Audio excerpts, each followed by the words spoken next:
Le syndicalisme a toujours été une obsession pour l'extrême droite. Au cours de l'histoire, les tentatives de la droite réactionnaire pour le déstabiliser ont été nombreuses.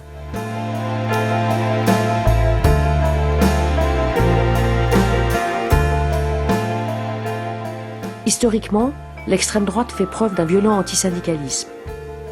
Toute occasion est bonne pour le salir, le décrédibiliser, entraver son action, voire le réprimer. La haine des rouges, des partageux et des communisés caractérise les organisations de la droite extrême activiste.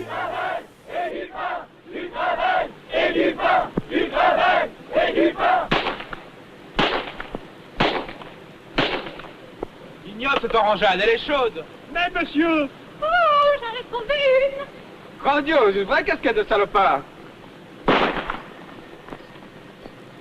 Bravo, Gontran, c'est inouï. Oh, étonnant. Ah, ce Gontran, il descend son salopard à chaque coup. Oh, il passera sûrement chef de section. Le discours antisyndical s'accompagne parfois d'un fond d'anti-ouvriérisme et se combine le plus souvent à l'antifiscalisme et l'hostilité aux fonctionnaires. Pour autant, les crises systémiques qui secouent régulièrement le monde capitaliste créent des situations inédites et complexes, génératrices de désarroi et de frustration sociale, que les partis d'extrême droite tentent d'exploiter en occupant le terrain social et syndical. Deux principaux modes d'action sont développés.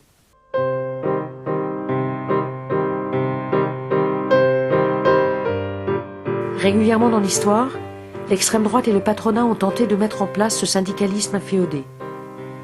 En 1899, naît à Montceau-les-Mines le syndicalisme jaune. L'organisation qui entend concurrencer la CGT fondée en 1895 est soutenue par le patronat et une partie de l'Église. En 1902, il prendra comme devise « Patrie, famille, travail ».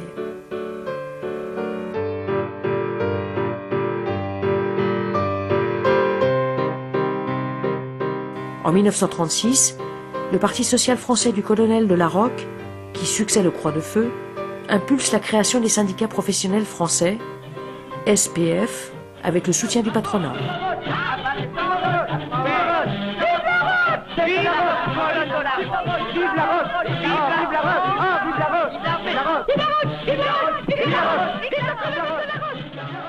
Dans les années 1960-1970, le syndicalisme dit indépendant de la Confédération française du travail se déploie principalement dans les chaînes de production des usines automobiles. Le patronat est à la manœuvre et ne répugne pas pour les besoins de ses basses besognes à s'offrir les services de nervis contre les militants de la CGT. Plus récemment, au milieu des années 1990, le Front National essaye, lui aussi, de s'implanter dans les professions jugées réceptives à ces thèmes sécuritaires et anti-immigrés. Police, administration pénitentiaire et transport public. Une aventure de courte durée, puisque des recours judiciaires conduits par la CGT et la CFDT mettront fin à ces tentatives.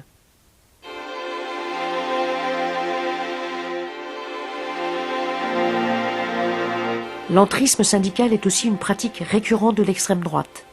Cette stratégie émerge surtout après 1945 et réside dans la volonté d'infiltrer des organisations syndicales soi-disant indépendantes ou apolitiques. Lors des élections cantonales de 2011, le Front National présente sur ses listes une série de candidats membres de différents syndicats. La CGT, Solidaire et la CFDT réagissent aussitôt en excluant les militants concernés.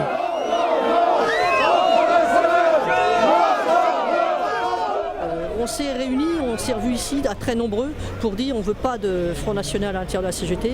Les valeurs qui sont les nôtres, ça n'a rien à voir avec ce que défend le Front National.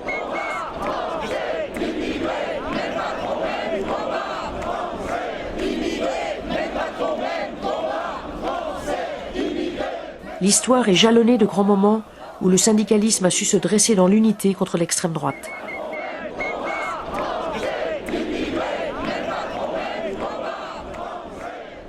Ancrée dans le terreau du nationalisme et de la xénophobie, l'extrême droite prône une vision fermée de la nation, la privant des rapports extérieurs et entraînant une division artificielle entre travailleurs français et étrangers. Porteur de ce discours d'exclusion, le Front National poursuit donc aujourd'hui une tradition résolument antinationale.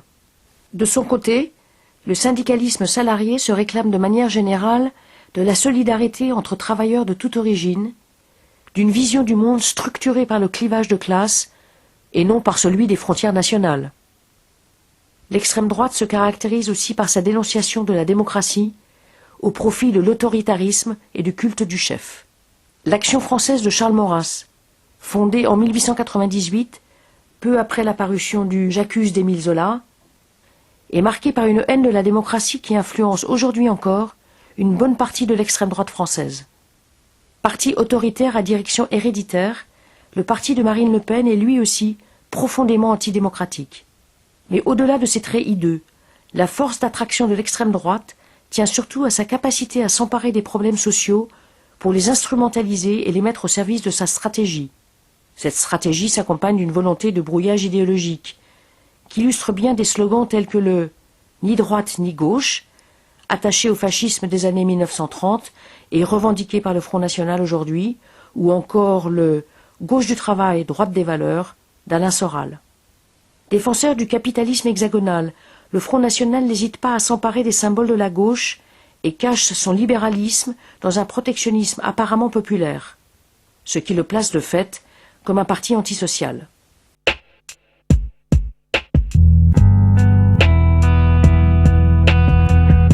Le mouvement ouvrier n'est pas naturellement immunisé contre le fascisme.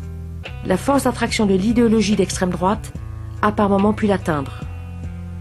Dans les années 1930, par exemple, à la CGT, le courant syndicat de René Belin, futur ministre du Travail de Pétain, promeut une entente avec les idées et les hommes bruns qui aboutit sous Vichy à la collaboration avec le Troisième Reich.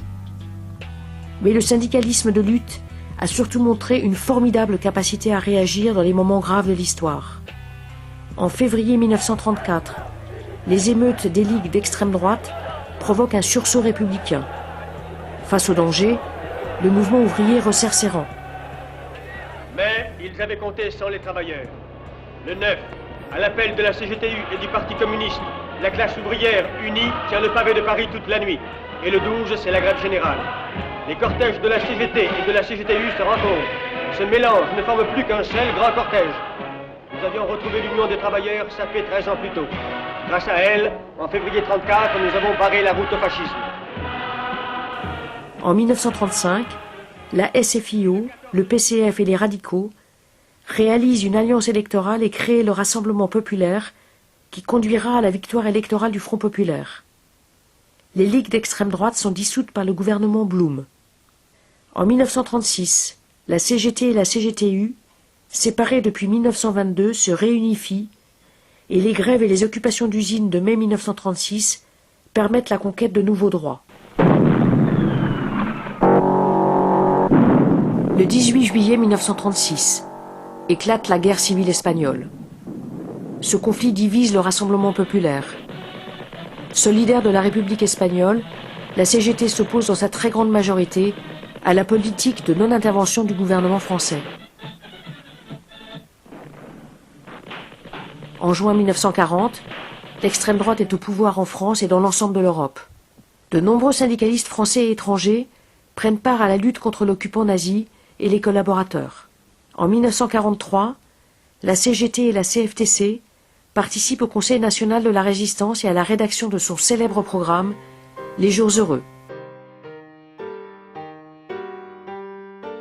La guerre terminée, l'extrême droite est totalement discréditée. Il faut attendre le début des guerres coloniales pour qu'elle relève la tête.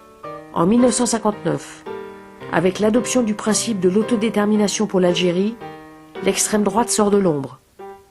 L'OAS sème la terreur des deux côtés de la Méditerranée.